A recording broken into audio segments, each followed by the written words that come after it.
Treaties and charters between Britain and the United States exposes a shocking truth. The United States has always been, and still is, a British Crown colony. King James I was famous not for just changing the Bible into the King James Version, but for signing the First Charter of Virginia in 1606. That charter granted America's British forefathers a license to settle and colonize America. The charter also guaranteed that future kings and queens of England would have sovereign authority over all the citizens and colonized land in America stolen from the Indians. After America declared its independence from Great Britain, the Treaty of 1783 was signed. That treaty specifically identifies the King of England as the Prince of the United States and contradicts the belief that America won the War of Independence. Although King George III of England gave up most of his claims over his American colonies, he kept his right to continue receiving payment for his business venture of colonizing America. If America had really won the War of Independence, they would never have agreed to pay debts and reparations to the King of England. When Congress passed the 13th Amendment to the Constitution, the U.S. President was made subservient to the King of England.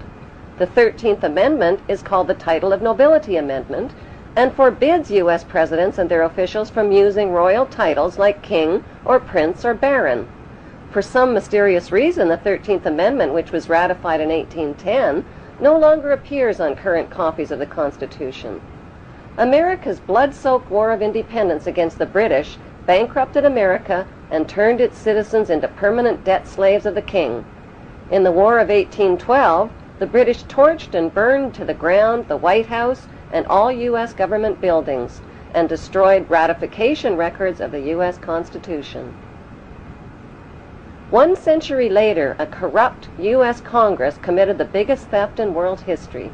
They passed Paul Warburg's Federal Reserve Act in 1913, handing over America's gold and silver reserves and total control of America's economy to the Rothschild banksters. Most Americans still believe that the Fed or Federal Reserve is the government. It is not.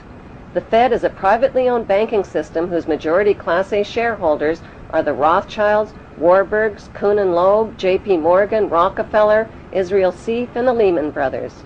This private banking cartel is the Fed and is never audited and never pays taxes. They print and design America's money, which displays their symbols of an Egyptian pyramid, a Masonic all-seeing eye, and the words "In God We Trust." Who exactly is the God they trust? They also collect American taxpayers' money through the IRS. Then they loan it back again with interest to pay for roads, bridges, and other public works.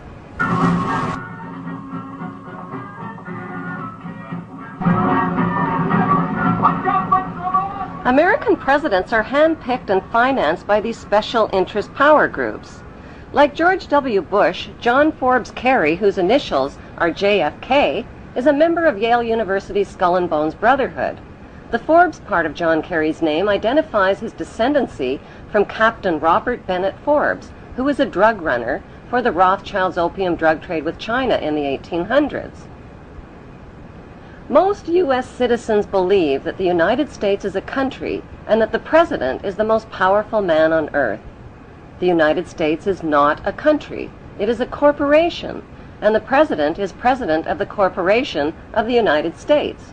He and his elected officials work for the corporation, not for the American people. Since the United States is a corporation, who owns the corporation of the United States? Like Canada and Australia, whose leaders are prime ministers of the Queen, and whose land is called Crown Land, the United States is just another crown